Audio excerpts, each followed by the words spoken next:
Good afternoon, Dr. Rankin. Here is my Math Center box that I decorated myself. I actually really enjoyed it. It was very easy to make. Originally, I had all of the activities in it, but I thought it would be easier to show you if they were all spread out. Here are my teacher directions. Before reading the directions for each activity, introduce that today we will be focusing on our review of fractions. Begin to introduce the center, reading the directions to the class for each activity. This is the time for students to ask questions if needed. The class will be divided into 5 groups of 4 students, while 2 groups will have 5 students. Explain to the students that they are to sit quietly when finished and raise their hand. This will be the time I will fill out my checklist on students' performance and progress. The students not participating in the Math Center at the time must catch up on past assignments, use the Chromebook to play fraction games, or read a book independently. Make sure that all students are aware of the expectations of them and are on task while I walk around the room to observe. Here is also my standard that I will send you in an attachment. So my first lesson is macaroni measurement fractions. So to begin this, the directions are: place the example of different measurements of macaroni on a flat surface. Each cup has a different amount of macaroni in it that make up a fraction. The red lines on the examples should be facing away from you as you put the cups in order from least to greatest. No cheating. So the kids they won't be in order at the time, but they will have the red lines that show how much it is facing away from them.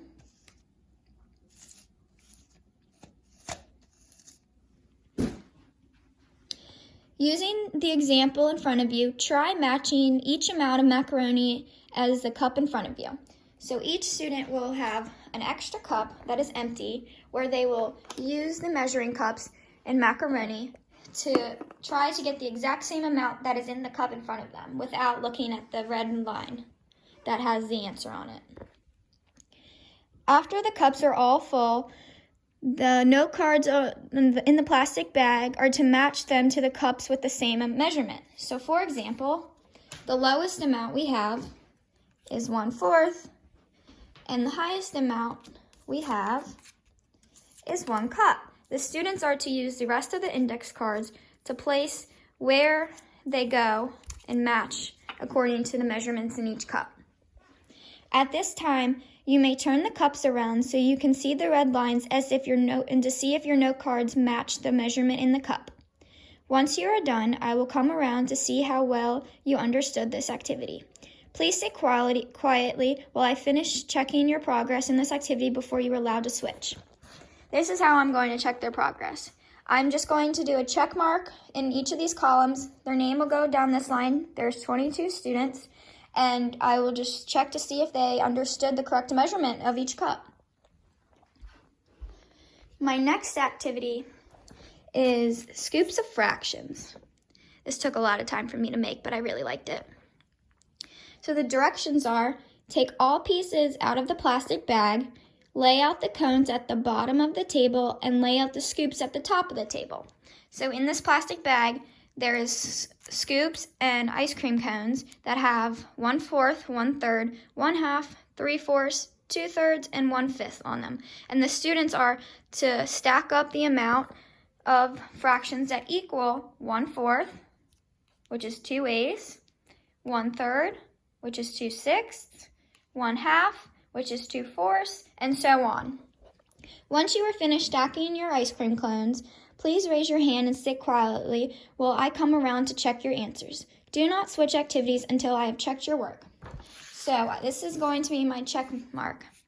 I'm going to see how many the students got right. So I'm going to put their names here, and I'm going to put 4 points for 1/5 because there are 4 ice cream scoops on it, while 1/4 only has 3 ice cream scoops on it, so they would receive 3 points. The final activity is a puzzle matching activity with fractions. So it's called fraction puzzles. Directions: place the examples of the finished puzzle in front of you for reference, which are these. There are 3 puzzles in each bag that are short. Choose one bag of puzzle pieces to spread out in front of you.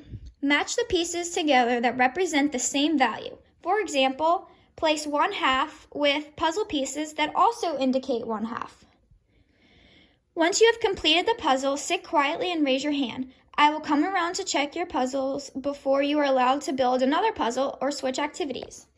I'm going to check the puzzle pieces using a piece of paper again with their names on it. I will check if they got the puzzle complete, and I will also make notes if they need progress on any of these activities. I think this is a great way for children to review and learn fractions while engineering a puzzle and measuring macaroni as a science activity. Thank you.